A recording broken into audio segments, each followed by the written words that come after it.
श्रीमद्रामायणे वाल्मीकीये आदिकाव्ये युद्धकाण्डे 12शततमः सर्गः। विभीषणसान्त्वनम्।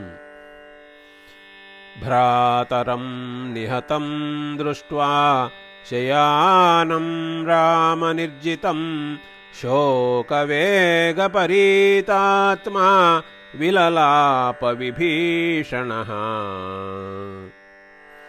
वीरविक्रान्तविख्यात विनीत नयकोविद महार्हसेनोपेत किं शेषेद्य हतो भुवि।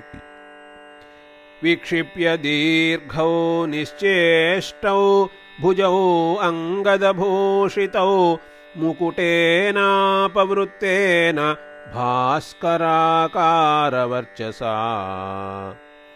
तदिदं वीरसम्प्राप्तं मया पूर्वं समीरितं काममोहपरीतस्य यत्तेन रुचितं वचः। यन्न दर्पात् प्रहस्तो वा नेन्द्रजिन्नापरे जनाः न कुम्भकर्णोऽतिरथः नातिकायो नरान्तकः न स्वयं त्वम् अमन्येथाः तस्योदर्कोऽयमागतः। गतः सेतुः सुनीतानां गतो धर्मस्य विग्रहः गतः सत्त्वस्य संक्षेपः प्रस्तावानां गतिर्गता। आदित्यः पतितो भूमौ मग्नस्तमसि चन्द्रमाः चित्रभानुः प्रशान्तार्चिः व्यवसायो निरुद्यमः। अस्मिन्निपतिते भूमौ वीरे शस्त्रभृतां वरे किं शेषमिव लोकस्य हतवीरस्य साम्प्रतम्। रणे राक्षसशार्दूले प्रसुप्त इव पांसुषु। धृतिप्रवाळः प्रसहाग्र्यपुष्पः तपोबलः शौर्यनिबद्धमूलः रणे महान् राक्षसराजवृक्षः सम्मर्दितो राघवमारुतेन। तेजोविषाणः कुलवंशवंशः कोपप्रसादापरगात्रहस्तः इक्ष्वाकुसिंहावगृहीतदेहः सुप्तः क्षितौ रावणगन्धहस्ती। पराक्रमोत्साहविजृम्भितार्चिः निःश्वासधूमः स्वबलप्रतापः प्रतापवान् संयतिराक्षसाग्निः निर्वापितो रामपयोधरेण। सिंहर्षलाङ्गूलककुद्विषाणः पराभिजिद्गन्धनगन्धहस्ती रक्षो वृषश्चापलकर्णचक्षुः क्षितीश्वरव्याघ्रहतो वसन्नः।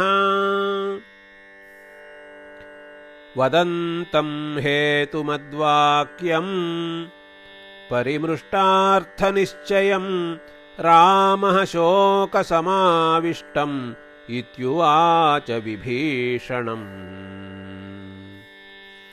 नायं विनष्टो निश्चेष्टः समरे चण्डविक्रमः अत्युन्नतमहोत्साहः पतितोऽयम् अशङ्कितः। नैवं विनष्टाः शोच्यन्ते क्षत्रधर्मम् अवस्थिताः वृद्धिम् आशंसमानाये निपतन्ति रणाजिरे। येन सेन्द्रास्त्रयो लोकाः त्रासिता युधि धीमता तस्मिन् कालसमायुक्ते न कालः परिशोचितुम् नैकान्तविजयो युद्धे भूतपूर्वः कदाचन परैर्वाहन्यते वीरः परान् वाहन्ति संयुगे इयं हि पूर्वैः सन्दिष्टा गतिः क्षत्रियसम्मता क्षत्रियो निहतः संख्ये न शोच्य इति निश्चयः तदेवं निश्चयं दृष्ट्वा तत्त्वमास्थाय विज्वरः यदिहानन्तरं कार्यं कल्प्यं तदनुचिन्तया तमुक्तवाक्यं विक्रान्तं राजपुत्रं विभीषणः उवाच शोकसन्तप्तः भ्रातुर्हितमनन्तरम्